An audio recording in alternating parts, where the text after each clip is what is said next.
साथियों नमस्कार।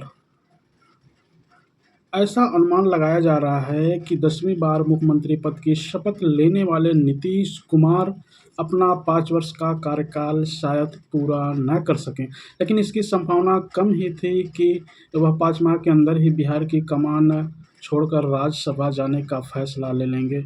लेकिन अंततः ऐसा ही होने जा रहा है। राज्यसभा के लिए उन्होंने नामांकन भी दाखिल कर दिया है। अब इसकी प्रतीक्षा हो रही है कि उनकी जगह मुख्यमंत्री का पद कौन सँभालेगा? फिलहाल यह प्रश्न अनुत्तरित है कि यह राज्य की कमान जनता दल यू के किसी नेता के पास होगी या भाजपा के पास होगी या भाजपा जनता दल के किसी नेता को उप मुख्यमंत्री की कमान दे सकता है।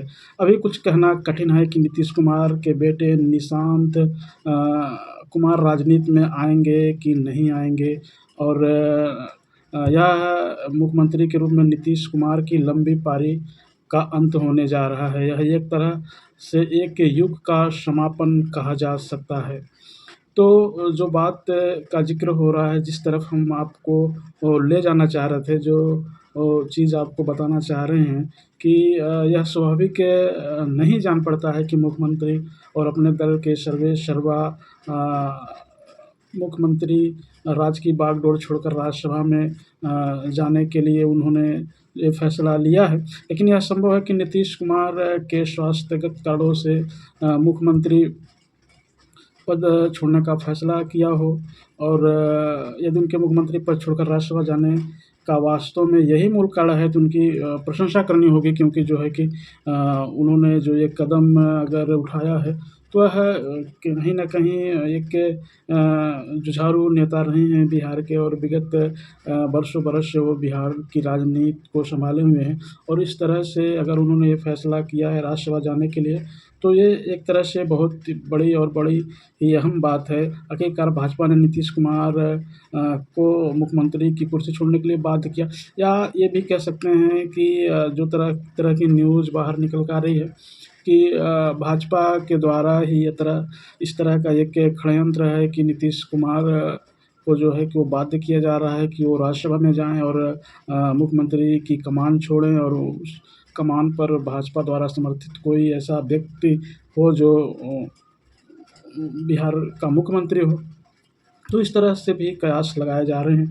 लेकिन फिर भी जो संख्या बल के मामले में जदयू की उनसे 4 सीटें कम हैं, यह भी ध्यान रहे कि जदयू पिछली विधानसभा के मुकाबले कहीं बेहतर स्थिति में है। ऐसे में ऐसे किसी आकलन को सही नहीं कहा जा सकता कि भाजपा ने उन्हें मुख्यमंत्री पद छोड़ने के लिए मजबूर किया है। नीतीश कुमार राज्यसभा अवश्य जा रहे हैं, लेकिन बीते लगभग 20 वर्षों से अपने शासनकाल में जिस तरह से बिहार की तमाम समस्याओं से उबार कर पटरी पर लाएँ, उसे देखते हुए उनके उत्तराधिकारी के सामने राज्य को तेज़ी से आगे ले जाने की चुनौती होगी। इस तरह से भी कयास लगाए जा रहे हैं कि जो नीतीश कुमार हैं, वो लगातार 20 वर्षों से बिहार को किस तरह से एक प्रगति के रास्ते पर ले आए हैं और फिर अचानक अगर ये कोई फैसला कोई इस तरह से आ रहा है, तो कहीं बीजेपी के कहीं किसी दबाव के कारण तो उन्होंने ये फैसला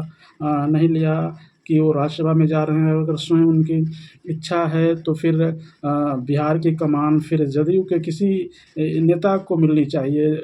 और चूँकि अगर उस लिहाज से सीट के बँटवारे के हिसाब से देखें तो जदयू का एक बहुत अंतर रहा है जीत का भी इस बार भी। तो अब देखना ये है कि किस तरह की राजनीति होती है बिहार में। भाजपा अपने किसी समर्थित व्यक्ति को मुख्यमंत्री पद देती है या फिर जदयू के किसी बड़े नेता को ये पद मिलता है। क्या आशे लगाए जा रहे हैं कि जो निशांत हैं नीतीश कुमार के बेटे, उनको मिलेगी जो है कि बिहार में मुख्यमंत्री का पद। लेकिन अब देखना ये है कि वो राजनीति में सक्रिय हो पाते हैं, उनकी भूमिका सक्रिय हो पाती है, या फिर जो है कि भाजपा किसी अपने ही समर्थित व्यक्ति को जो है कि मुख्यमंत्री की कमान अपने ही हाथ में लेगी। तो अभी जो फ़िलहाल कयास लगाए जा रहे हैं कि भाजपा किसी अपने ही व्यक्ति के हाथों में मुख्यमंत्री की कमान देगी और जो उप मुख्यमंत्री का पद है, वह जो है कि निश्चित तौर पर जदयू के हाथ में होगा। और चूँकि आपने देखा कि नीतीश कुमार ने जिस तरह से राज्यसभा का नामांकन भी कर दिया है, तो फिर ये बात अब जो है कि हाथ से निकल गई है।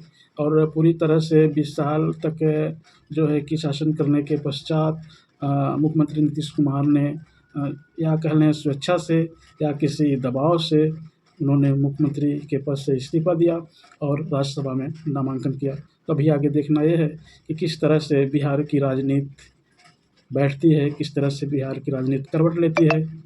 और आज के लिए इतना ही। बहुत-बहुत शुक्रिया, धन्यवाद।